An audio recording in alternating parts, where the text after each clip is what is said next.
ask you, I talked to you about this the other night, but can you talk about the fact that you have been invited to be on one of the most anticipated tours coming up here in the fall, and what it's like when you get that phone call from Carrie Underwood or for people to say, hey, come out with me? Well, the Carrie Underwood tour, that's it's definitely a milestone for me. You know, I've had the chance to tour with a couple people, obviously. You know, I got to tour with Taylor last year, Crossroads. But to be a part of the entire tour, I think is a totally different story. It's a huge acknowledgement from someone like Carrie to say, hey, I think you can handle being on a tour like this. Because for her, it's very much so a show in its entirety. You know, it's not an opening act and her show. She's very cool about, hey, let's bridge the two. Let's make it an experience all together. So to consider myself as part of that experience, if you will, it's just it's definitely mind blowing. It's still something I got to process, and it won't click until we go out to the first show. But it's definitely something I've been looking forward to. The anticipation is intense. I'm excited. So what interaction have you had with the fans this? That was funny. Yeah, wait, I thought you were supposed to call the people cool. What interaction have you had with the fans this week? Were you at the Warner Sound, and how's that been going this week?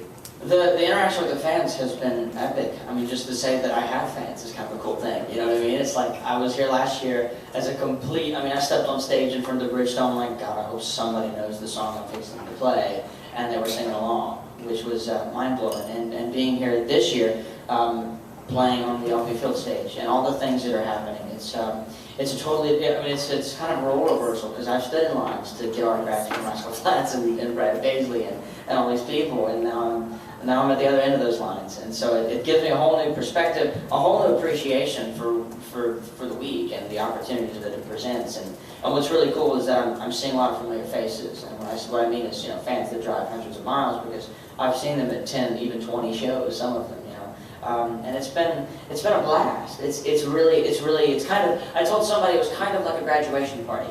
You sort of look back at the year and you realize what's happened, and you celebrate with the people that you're close with. And for me, that's obviously the fans, for sure.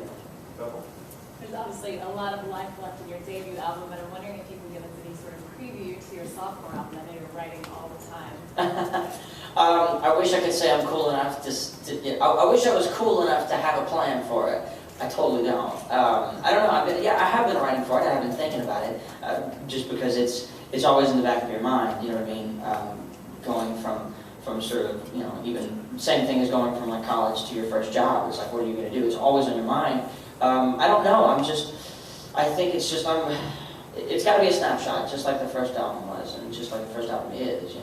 I don't know. I don't know if there's anything really that I can concretely say that would be worth our time, but I'll get back to you.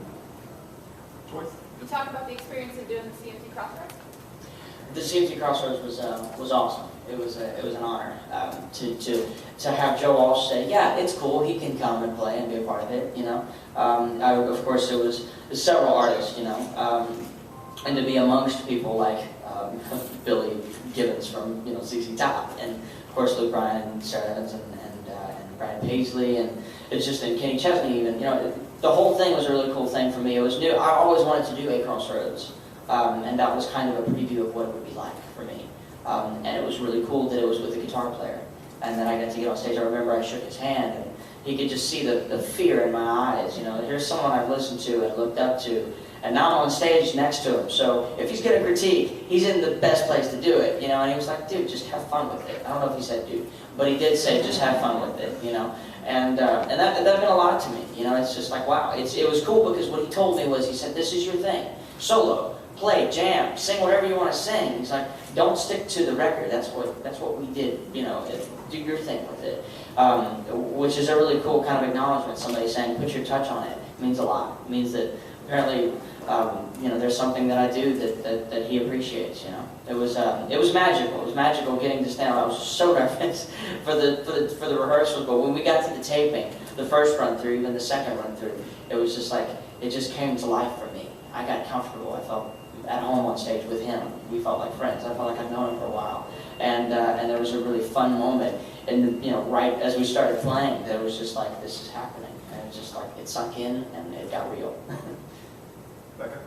Can you just talk about the fact growing up, I understand that you spent, like a lot of time alone, sort of honing your craft and learning all of these instruments, and now you're about to step on stage in front of a stadium full of people. And From being is, alone. yeah, is it, I mean, can you talk about either sort of the validation or just the thought, did this thought ever occur to you when you were tinkering alone, trying to learn guitar chords as a young kid? Well, for sure, part of my alone time, if you want to call it, as a sort of high schooler or middle schooler even, honing my craft. I mean, I was just feeding an obsession for music, really. Was me designing sets like what you see on the stage tonight, getting to see all the lights and the video, screens and stuff like that. I'm a total production junkie, so I getting to see that big stage set up the way it is, and getting to say like, yeah, I get to stay on that stage, I get to be a part of it, and getting to do what we're doing with Wanted too is definitely something that's kind of like one of those things I sit in the back of the bus and dream about for months at a time, and it's something I've been definitely kind of envisioning in my mind, and I had no relativity. I don't know what it looked like. I didn't know what it looked like until today, to be on the stage, and it definitely kind of, standing around, I had to just look at everything, kind of take a couple of deep breaths, just to sound check. So it's, excitement doesn't do it any justice, and there also is, like you said, a bit of sort of validity. I don't know what the proper word is for what I'm feeling, but it's definitely, feels good to get the invitation to be a part of something as big as this, especially on such a big week. Rosemary? This week, have you had the opportunity to maybe take a listen to some of the other acts that are coming up? And if so, anybody who stood out and impressed you?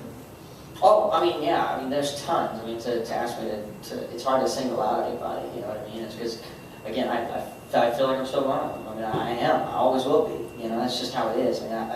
I mean, to be totally honest, I've been so busy this week with our own stuff.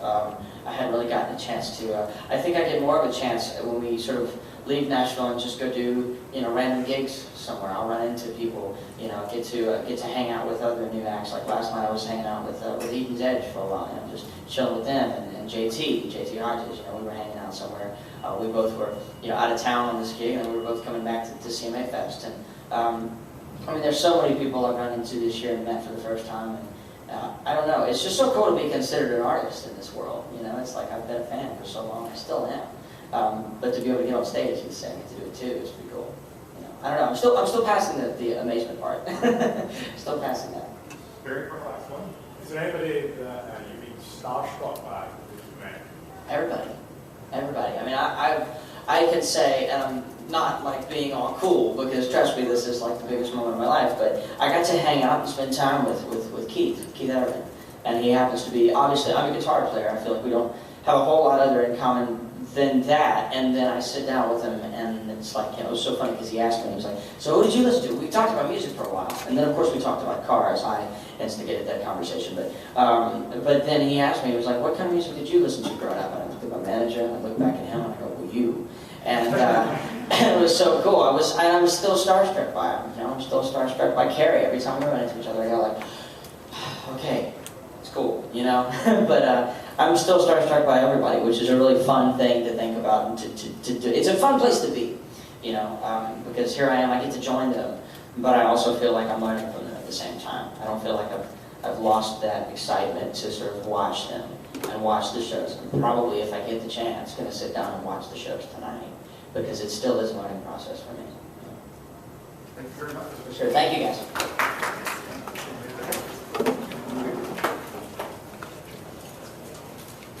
Right here, if you look at